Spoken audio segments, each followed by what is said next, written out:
पूर्वी जमशेदपुर की राजनीतिक जो है दो मुद्दों पे टिकी रहती है।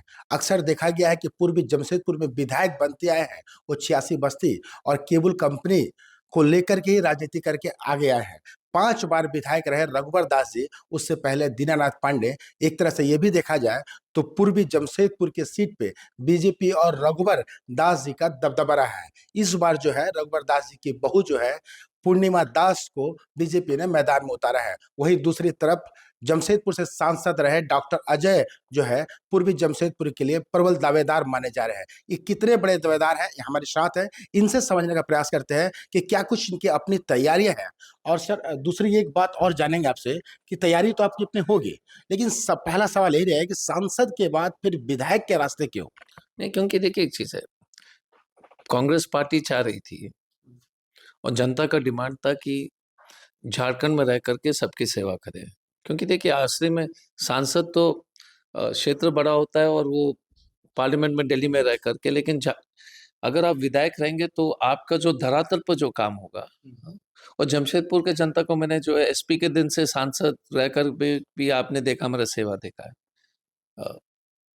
मैंने पूरी ईमानदारी से कर्मठता के साथ एसपीओ या एमपीओ बिना भेदभाव का, बिना जातिवाद का, बिना किसी झूठ फरेब का सबकी सेवा हमने की है। तो मुझे लगता है कि नीलडी में रह करके अगर हम पूर्वी जमशेदपुर के जनता को ईमानदारी से सेवा करें, जो पिछले 30 साल से ठगे जा रहे हैं। ठगे इसलिए जा रहे हैं कि आपने देख, तो पहले तो हम कंपनी की जो बंद हुई रघुदास जी के परिवार के समय, केबल बंद हुई, टाटा हिटाची को यहाँ से निकाल दिया। टायो जो है, टायो के कितने एम्प्लॉयज यहाँ पर थे पूर्वी में, वो बंद हो गया। तो लगातार जो है केबल कंपनी हो, टायो हो। सर एक बड़ा मुद्दा जमशेदपुर पूर्वी में रहा है, जिसको भुना करके रघुवर दास जी, हम लोगों ने उनसे कई बार इंटरव्यू किया था, पिछले 5 बार की विधायकी में उनकी कि 86 बस्ती मलिकाना हक। उस मुद्दे पे वर्तमान में बातें नहीं हो रही है, क्यों सर? आप भी चुनावी मैदान में है, क्या वो राजनीति नहीं रहा मुद्दा? नहीं नहीं, आप हो सकता है कि आपने मिस किया हो, मैंने 86 बस्ती का मुद्दा आज के प्रेस कॉन्फ्रेंस उस पर भी है, लेकिन मैं लगातार उठा रहा हूँ। हमने देखिए रघुदास जी के परिवार ने जमशेदपुर को सिर्फ ठगाया 86 बस्ती के नाम पर। 25 साल से जो है फॉर्म भरवाते भरवाते झूठ बोला। जब हमने इसका अध्ययन किया था तो हमने सीएम साहब के पास हम गए और उन्होंने महाधिवक्ता जी को बुलाया, राजीव रंजन।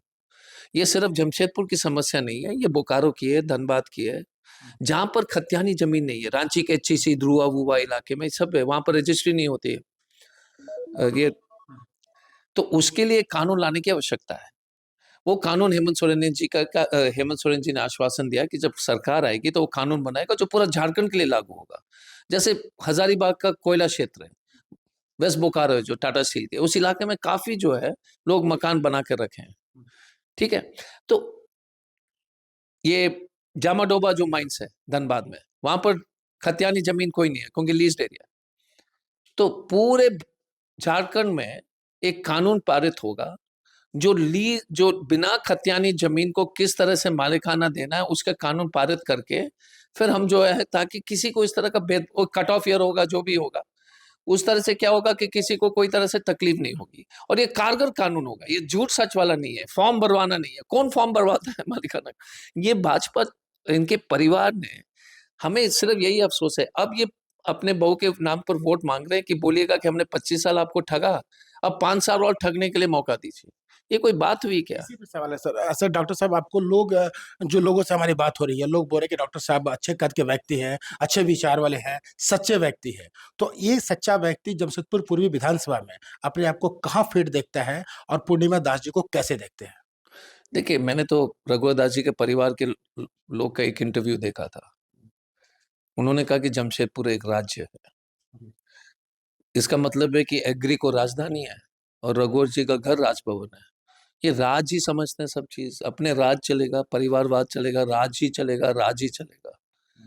तो इस बात जो आप सोच लीजिए ना कि इनके दिमाग है कि हम सब इनके दास हैं और ये राज करेंगे। रघुवर दास नाम है दास, लेकिन हम सब लोगों को दास बना के ही छोड़ेगा। आपने आरोप भी लगाया था कि राज्यपाल जी जमशेदपुर में कैंप कर गए हैं तो चुनाव को प्रभावित करेंगे। अगर एसपी डीसी पैसे बांटेंगे चुनाव के लिए, अगर मुख्य न्यायाधीश पर्चा बांटेंगे चुनाव में, अगर राष्ट्रपति जो है कैंपेन करेगी तो देश बचेगा क्या? यहाँ के राज्यपाल उड़ीसा में लोग तबाह हो रहे हैं और पीछे के दरवाजा से काला स्कॉर्पियो में पैसे बांट रहे हैं, तो देश की साख नहीं गिर रही है क्या? आप बताइए कि कोई भी माँ बाप, ये विश्वास ही हट जाएगा सिस्टम से, सबको लगेगा कि पैसे के बल पर, झूठ पर जज जो है निर्णय देंगे। तो आप वीडियोग्राफी करवाएंगे? वीडियोग्राफी को करने नहीं देता है ना, जैसे करके आसपास पहुंचता है तो उनका जो सिक्योरिटी भगा देता है। हम तो पूरा आदमी लगाए हुए हैं, सूर्य मंदिर भगवान के नाम पर मंदिर कब जाते हैं, वहां पर मीटिंग बुलाते हैं। यार भगवान को तो राजनीति से तो बाहर कर लो, बूथ लोग कब मीटिंग मंदिर के प्रेमिस में कर रहे हैं। हम हमेशा कहते हैं कि देखिए, भगवान राम का नाम लेते हैं, सिया राम का लेते हैं, शिव जी का नाम लेते हैं, हम लोग सब पूजा पाठ करने वाले हैं, लेकिन हम अपने चुनाव के लिए भगवान के मंदिर में जाकर बूथ कमेटी मीटिंग करना, हमें ये भगवान को अपमानित करने वाली बात नहीं है क्या? सर, जो तैयारी आपकी है, आपको क्या लगता है कैसे आपकी जीत होगी, क्या मार्जिन होगा, और पूर्णिमा दास जी की क्या हार होगी, आपकी कितनी % जीत की उम्मीद है? नहीं नहीं, जीतेंगे क्योंकि जनता का प्यार है, लोग हैं, कार्यकर्ता है, सब लोग हैं। मैं जहां पर भी जाता हूँ, लोग अपने से बोलते कि रुक जाइए सर, चाय पी लीजिए, हमारे हमको चाय पिलाने दीजिए। अभी मैं गया था 4-5 जगह, हम हमेशा कहते हैं एक ही चीज, हमारे घर पर आओगे, चाय बिस्किट और काम। और एक सोचिए, एक बहुत गरीब आदमी महिला सुबह 6 बजे आई, मैं सोचा कुछ काम है, बोले कि नहीं सर, हम चाय बिस्किट यहाँ से खा करके हम निकलेंगे अपने काम में। ये है असली जनप्रतिनिधि का काम, कि कोई गरीब से गरीब आदमी को डर नहीं होना चाहिए कि हम किसी के घर जाकर के बैठ करके अपने हक के द्वारा अपना समस्या को हमको बता दे। सुबह आज मैं सोचा कि कुछ परेशानी में, बोले कि नहीं सर, आपने हमने इतना मान सम्मान दिया कि हम जैसे व्यक्ति कुर्सी में बैठ करके आपके जो घर में काम करने वाले ने हमको चाय दिया, बिस्किट दिया, हम सिर्फ आशीर्वाद देने के लिए आए थे। बुढ़ी औरत थी, 55 साल की, कहीं पर काम करती है सफाई में। सर, जीत का दावा आप करते हैं, लेकिन पिछले लगभग 30-40 वर्षों से कांग्रेस इस सीट को नहीं जीत पाई है। रामेश्वर दास जी थे और प्रसाद जी थे, वो भी एक बार ट्राई किए थे, तो इस बार क्या लग रहा है? क्योंकि पब्लिक समझ गई है। देखिए, कैंडिडेट, पार्टी के लोग, कैंडिडेट सबने देखा है। देखिए, जब हम सांसद के चुनाव जीते थे, हारे भी थे तो 4 लाख वोट मिला, सबने कहा कि हमारा जमानत जब्त होगी। जब हम जीते थे, सबकी जमानत जब्त हो गई। आपको याद होगा, मैं एक संपादक एक बड़े पत्र अखबार का बोले कि सर आप 4th में रहेंगे, 5वीं से चौथे के पोजीशन में।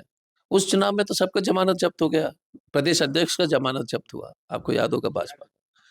तो जीत क्योंकि पब्लिक जो है उब गई है रघुवर दास जी के परिवार से। गोलगप्पा वाले को पीटना, हम कल गए थे उसके दुकान पर, क्या गलती क्या थी? पैसे मांगा, 50 रुपए से मूलचंद से मांगा और उसने पीट दिया। हमारे घर में आओगे तो चाय बिस्किट और काम, रघुवर दास जी के वहां जाओगे तो गाली गलौज और थकान। तो ये हमारे साथ डॉक्टर अजय थे, जो एक बड़े दावेदार हैं जमशेदपुर पूर्वी विधानसभा के लिए। अब देखना काफी दिलचस्प होगा कि एक तरफ पूर्णिमा का चांद खिलता है इस मौसम में, या फिर डॉक्टर अजय जी का परचम लहराता है, कांग्रेस की जीत होती है, पंजा छाप की जीत होती है। अपने सहयोगी नवीन प्रधान के साथ इंद्रजीत सिंह, समाचार प्लस, जमशेदपुर।